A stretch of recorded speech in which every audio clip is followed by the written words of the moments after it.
Oi, muito bom dia para você. O Record News Rural está no ar. O poder de compra dos avicultores está caindo, com o valor maior dos insumos em comparação ao frango vivo. Já na citricultura, os preços do limão tiveram um aumento de 20%. Em São Paulo, de acordo com dados do CPEA, o quilo do frango vivo registra a média de R$ 5,51 na parcial deste mês. Isso representa um forte recuo de 12% em relação a de maio. As quedas são superiores às dos principais insumos da atividade, como o milho e o farelo de soja. Com isso, o poder de compra do avicultor está caindo. De acordo com o Centro de Pesquisas, as cotações seguem pressionadas por conta da elevada oferta de carne de frango no mercado doméstico. O reflexo das restrições às exportações causadas pela gripe aviária e que tem levado compradores a se afastarem da aquisição de novos lotes. Por outro lado, com a oferta restrita por causa do clima, que limitou o ritmo da colheita, os preços da lima ácida Tahiti seguem em alta. A demanda externa também está aquecida por causa da proximidade do verão na Europa, principal destino da fruta in natura. Na semana passada, a média da caixa de 27,2 quilos foi de R$ 38,81, um aumento de 20% em relação à do período anterior. Já as exportações paulistas perderam espaço entre os estados que mais venderam ao exterior nos 5 primeiros meses do ano. O agro paulista teve um superávit de 8 bilhões e meio de dólares na balança comercial de janeiro a maio deste ano. Apesar do número positivo, o agronegócio de São Paulo registrou queda de 11% nas exportações e aumento de 5,6% nas importações. O valor representa uma retração de quase 15% em relação ao mesmo período do ano passado. A participação do agronegócio no total das exportações no estado foi de 40,6%. Os grupos de produtos mais vendidos foram complexo sucroalcooleiro, setor de carnes, complexo de soja, grupos de sucos e produtos florestais. Entre os estados exportadores, São Paulo ficou em segundo lugar, com 16,3% do total nacional das exportações, atrás de Mato Grosso, com 17,3%. O Ministério da Agricultura lançou o projeto Rota das Bananas, sustentabilidade na bananicultura em Mato Grosso. O objetivo é beneficiar toda a cadeia produtiva no estado. O projeto vai atender 24 municípios da região oeste de Mato Grosso e vai possibilitar o escoamento, a comercialização e a gestão da bananicultura. Com potencial para beneficiar mais de 600 mil pessoas, o Ministério da Agricultura, em parceria com a organização da sociedade civil Lírios, vai investir R$ 1.300.000. O objetivo do projeto é valorizar a cadeia produtiva da banana para fortalecer a economia local e reduzir as desigualdades, resgatando ainda o valor cultural da banana da terra no estado. O setor produtivo reagiu à medida provisória que taxa com imposto de renda os títulos de renda fixa que servem para financiamentos aos produtores. Pela MP, as letras de crédito do agronegócio e os certificados de recebíveis do agro deixam de ser isentas em janeiro de 2026. Em nota, diversas entidades que representam o setor produtivo no Brasil demonstraram preocupação com a MP, que aumenta as cargas tributárias para a cadeia do agronegócio. O documento aponta que não há mais espaço para improvisos, aumentos pontuais de tributos e penalização recorrente de quem produz e também de quem está consumindo no dia a dia. Diz ainda que o setor produtivo já é um dos mais tributados do país e tem contribuído de forma significativa com a arrecadação do Estado. Elevar ainda mais essa carga impactará a competitividade dos setores que impulsionam o país, desincentivando investimentos e encarecerá o crédito, prejudicando mais uma vez a população. E finaliza: confiamos que, ao analisar essa medida provisória, o Congresso Nacional tem a mesma responsabilidade e firmeza que demonstrou ao reagir ao decreto do IOF. Vale lembrar que as LCAs são a principal fonte de financiamento rural atualmente. O clima prejudicou o manejo do algodão em Mato Grosso. O frio atrapalhou o desenvolvimento da cultura e a chuva trouxe doenças para a plantação. A colheita começa mês que vem e a expectativa é de queda na produtividade. A produção de algodão enfrenta diversos desafios, incluindo o combate a pragas e doenças, a gestão de água e solo e a flutuação nos preços do mercado internacional. E a necessidade de práticas agrícolas também é o mais importante. E a maior dificuldade para os produtores é a questão do clima, que tem atrapalhado muito o manejo do algodão. Da agora para frente, com essas mudanças de clima aí, não é bom para a cultura, o friozinho ele atrapalha um pouco a maturação, o desenvolvimento da cultura, mas dentro aí de mais uns 20 dias, que é o caso dessa lavoura aqui, eu acredito que o produtor já vai aplicar o desfolhante, que elimina tudo da folha, né, para a planta entrar na maturação final. Eu acredito que no final de julho do mês que vem, já vamos ter colheita. E então a gente está na expectativa, né, de esperar ver os primeiros números aí, se a produção será boa ou se será aquém da safra 23-24. Produzir na Amazônia focando na sustentabilidade. Com 80% da floresta preservada, ainda é possível ter rotação de culturas com 3 safras na mesma área em um único ano. Você vai comigo agora para Porto Velho, em Rondônia, para conhecer a rotina da fazenda, que também aposta no crédito de carbono.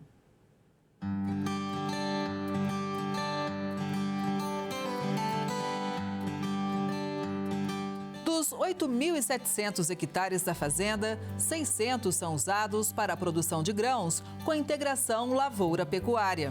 Se planta soja em setembro, início de outubro, depois se colhe soja e a gente entra com milho e o capim. E fizemos as 3 culturas no ano, que é o soja, o milho e o capim, que o boi vai em cima depois para comer. Então isso chama-se integração lavoura-pecuária. A colheita de milho-silagem, que é usado no confinamento de animais, está a todo vapor. Aqui a produtividade chega a 42 toneladas por hectare. Nós chegamos num patamar muito bom de produtividade para silagem, quando a gente fala não só aqui na região de Porto Velho, mas do estado como um todo também.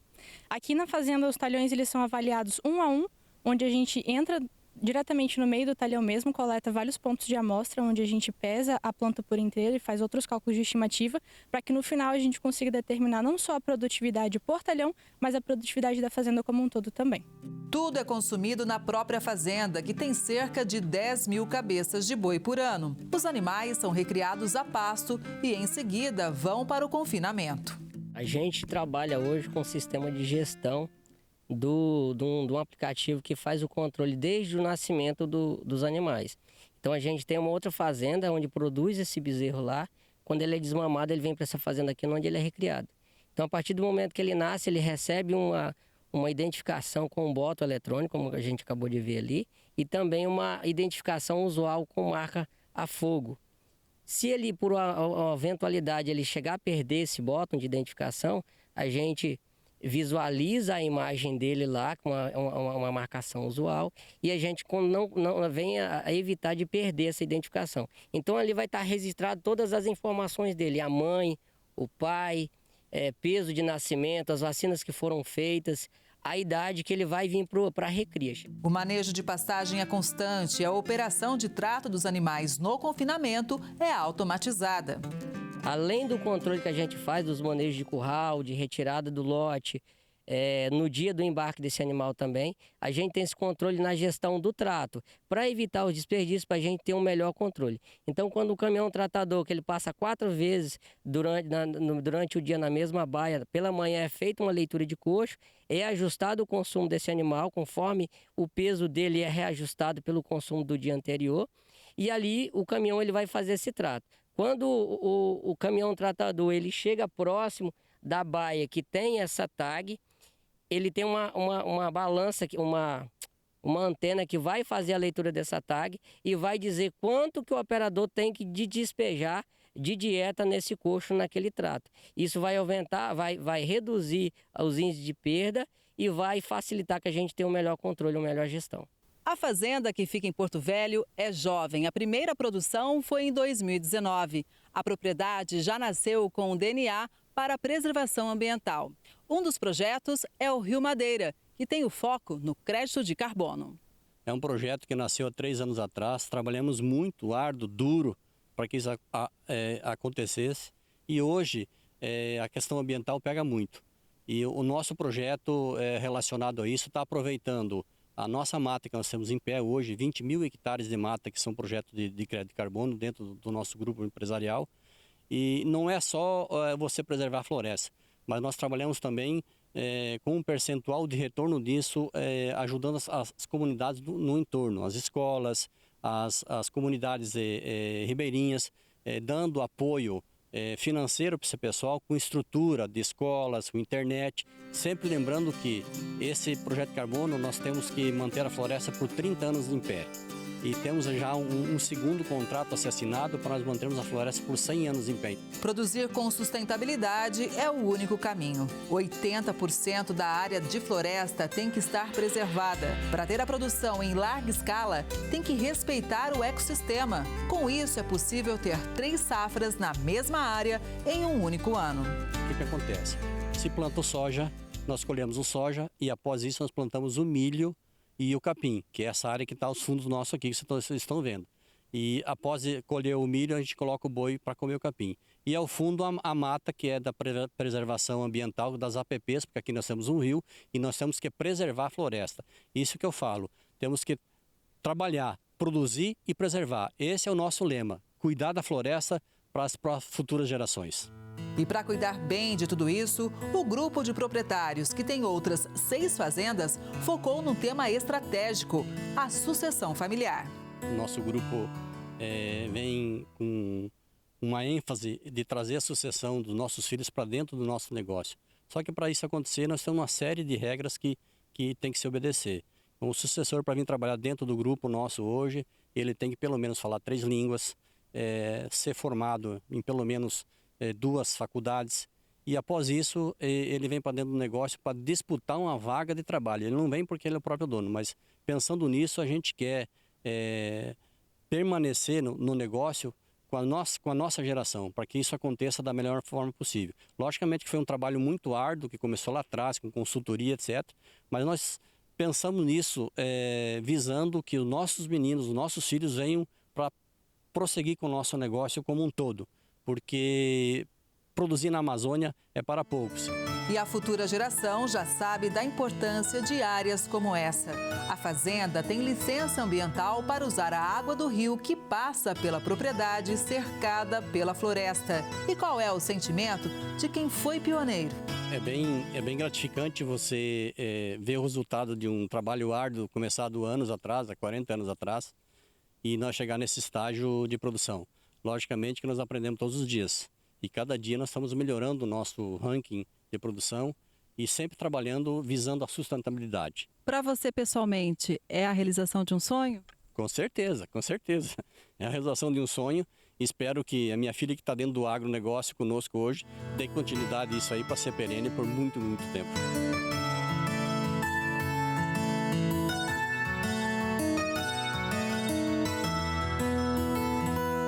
O Ministério da Agricultura e Pecuária divulgou que as exportações do agronegócio brasileiro somaram 14,9 bilhões de dólares em maio de 2025, ou seja, o resultado é 1,4% menor na comparação com o mesmo mês do ano anterior. Quem chega para fazer uma análise é o Daniel Vargas, que é professor da FGV Direito Rio. Bom dia, Daniel, seja muito bem-vindo ao Record News Rural.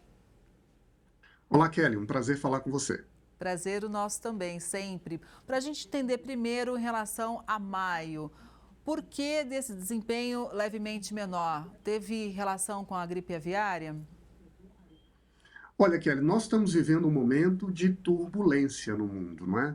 Então, de um lado, a guerra que se espalha ou que se agrava cada vez mais da Rússia com a Ucrânia, sem uma saída clara pela frente, a instabilidade no Oriente Médio, com as novas tensões que agora envolvem inclusive o Irã, um ambiente marcado por tensões geopolíticas entre os Estados Unidos e a China, e todas as consequências com a imposição de tarifas no mundo, sem falar, naturalmente, da gripe aviária e as consequências que isso gera de instabilidade e incerteza no mundo em relação à posição do Brasil. Num ambiente desses, é natural que haja uma espécie de recuo na economia e uma desaceleração de demandas no mercado internacional. Eu creio, no entanto, que apesar de todos esses trancos e instabilidades externas, o Brasil, na verdade, tem se saído relativamente bem. E em relação à gripe aviária, eu creio que o país avançou ao longo dos últimos dias e semanas de uma maneira muito profissional, mantendo abertos os diálogos com os países e contendo, em boa parte, os impactos que esse anúncio da gripe no Brasil poderia ter impactando a nossa economia. Eu não atribuo à gripe aviária em particular um saldo geral menor na balança brasileira. Eu creio que tem mais que ver com esse conjunto de elementos de instabilidades no mundo e as reações da demanda global a partir daí. Pois é, e ainda olhando para o mês de maio, né, o Ministério da Agricultura fez questão de destacar a tendência de pulverizar a exportação, ou seja, a gente não colocar todas as fichas em poucas culturas, né? Qual que é a sua avaliação em relação a isso? Quando a gente olha para uma economia, para um setor ou para um campo mais abrangente, a gente normalmente se pergunta, será que esse setor está saudável, está sólido, está forte? E às vezes a imagem do momento, ela pode enganar, porque a gente sabe que o mercado ele tem as suas variações, as suas instabilidades. A demanda oscila, a própria capacidade de produção em função das condições climáticas, todas as tensões, tudo isso impacta o volume de produção e de venda. Então, justamente para ter um retrato mais profundo, a gente costuma olhar para o avanço de um setor ao longo do tempo. Quando a gente olha para o que está acontecendo com a agricultura brasileira, tomando um olhar um pouco mais amplo, o que a gente percebe é uma capacidade já conhecida, porém rara do setor, de se adaptar às circunstâncias e de responder às instabilidades com resiliência. Como isso acontece? Diversificando os produtos que o Brasil comercializa e também os nossos parceiros, que são, portanto, o destino da nossa produção. Então, o que nós observamos ao longo do mês de maio, se a gente olhar um ciclo de um ano, é que alguns produtos tiveram um crescimento muito significativo na balança de exportações do Brasil, na nossa pauta. Então, por exemplo, o suco de frutas aumentou mais de 100%, sorvete 80%, entre outros produtos, como a celulose, que teve uma expansão considerável, responsável por quase $1 bilhão de exportações ao longo do último ano, sobretudo para a China, carne suína, óleo de amendoim, manteiga de cacau, sebo, entre outros produtos.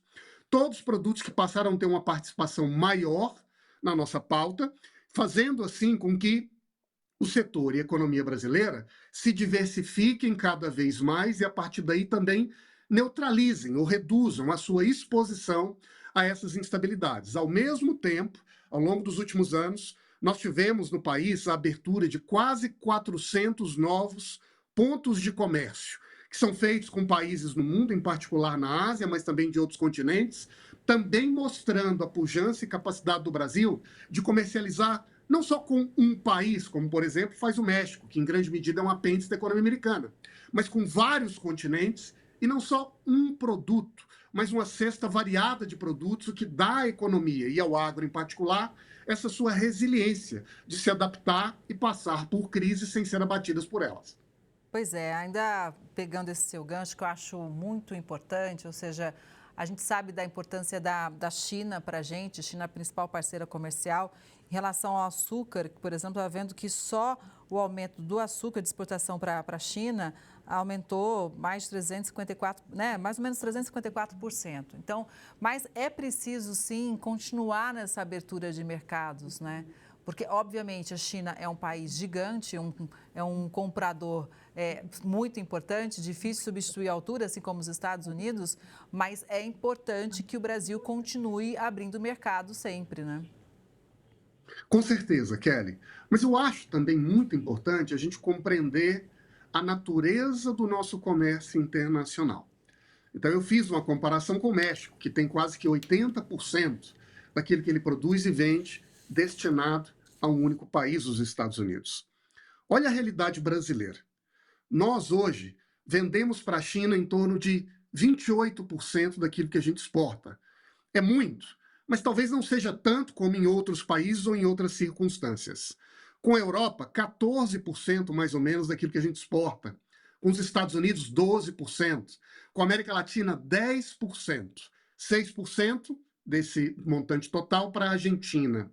E se a gente for incluir nessa cesta os diversos países asiáticos com os quais nós temos aberto comércio e feito cada vez mais negócios, como Vietnã, Singapura, Malásia, Indonésia, todos eles juntos respondem por metade daquilo que a gente exporta.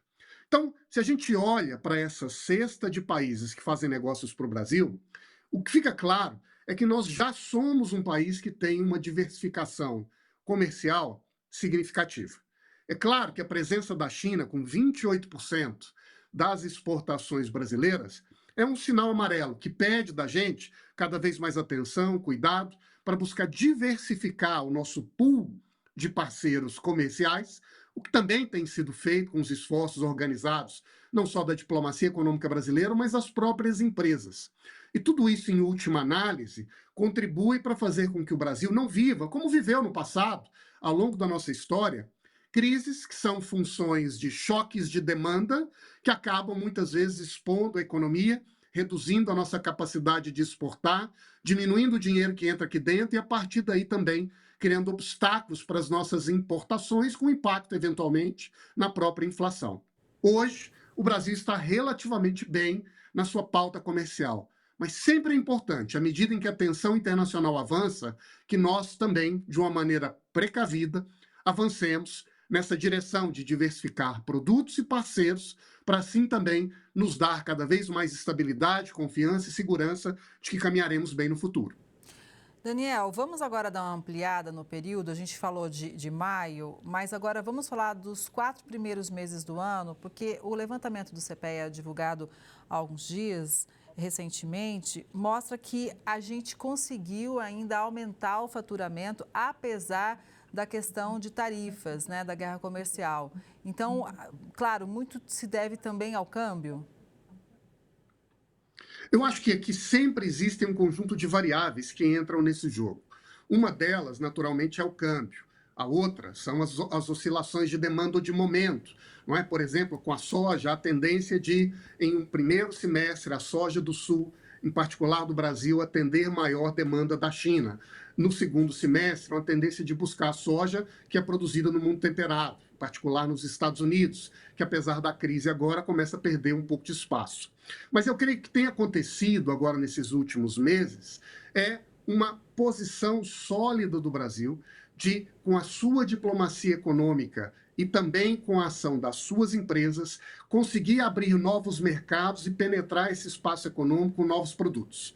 Eu creio que é isso que explica essa pujança e essa capacidade do Brasil, ao longo desses primeiros meses do ano, de, apesar de todas as circunstâncias, conseguir o aumento do nosso faturamento.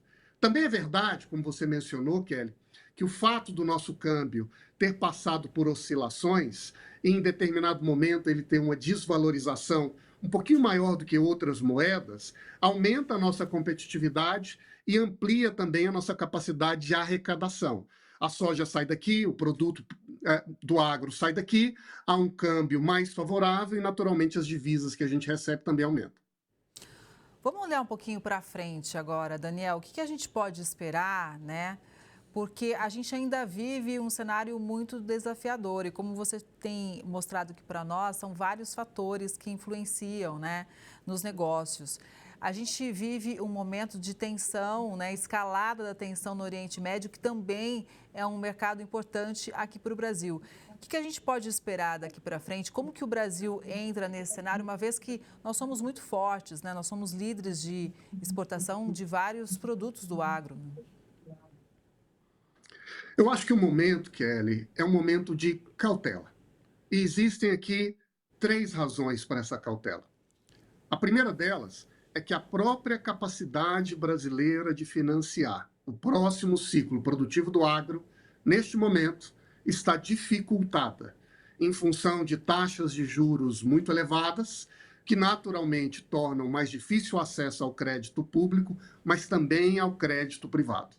A segunda razão são as tensões que acontecem no comércio internacional em função das guerras e da relação diplomática pouco amistosa entre os Estados Unidos e a China, com todas as tarifas que vêm por aí.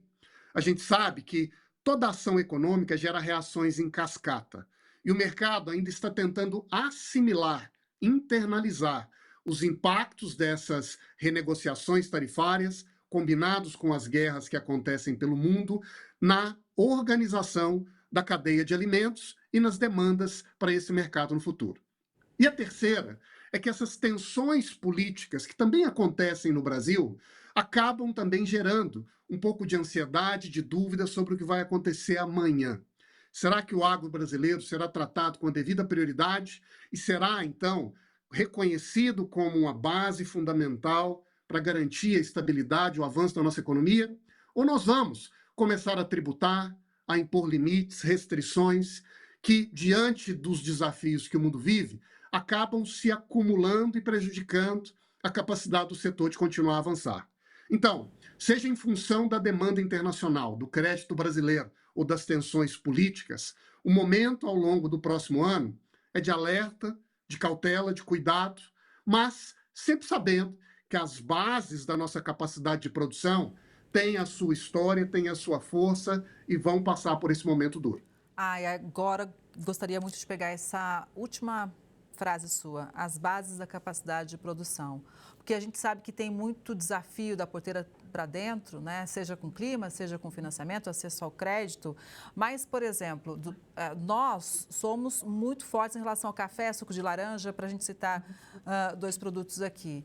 Também, do ponto de vista internacional, não é fácil achar um parceiro que consiga atender, né, da forma como o Brasil atende, não é, Daniel?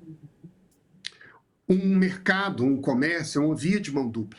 E quando esse comércio diz respeito a um bem primário, um alimento, que é a base da vida, naturalmente a substituição de um produto por outro, ela é muito dificultada. Então, o fato do Brasil ter uma presença pujante no comércio internacional e de contribuir com a alimentação de um contingente significativo de pessoas no mundo é também um trunfo e uma virtude que dá força, que dá capacidade e que dá esperança para esse setor na economia brasileira. Porque se a gente não produz ou não vende, significa que do lado de lá tem alguém que pode deixar de comer. E é verdade também que em ambientes de tensão, o alimento costuma ser um dos últimos produtos a serem substituídos ou evitados em uma dinâmica internacional em que se buscam alternativas, em que se buscam saídas, por razões evidentes. As pessoas podem deixar de ter um bem trivial, um bem de luxo, mas não podem deixar de se alimentar. Então, tudo isso oferece para a gente também um pouco de esperança e de confiança de que o comércio de alimentos ao longo dos próximos anos continuará. E o Brasil tem tudo para continuar sendo um líder pujante no mundo na venda de alimentos para boa parte do planeta. E a gente vai seguir, claro, sempre acompanhando toda essa movimentação, contando também com a sua análise, viu, Daniel? Muito obrigada e um bom dia para você. Eu que agradeço e até breve. Até breve. E essa edição do Record News Rural vai ficando por aqui. Obrigada pela sua audiência. A gente se vê no próximo programa. Até lá.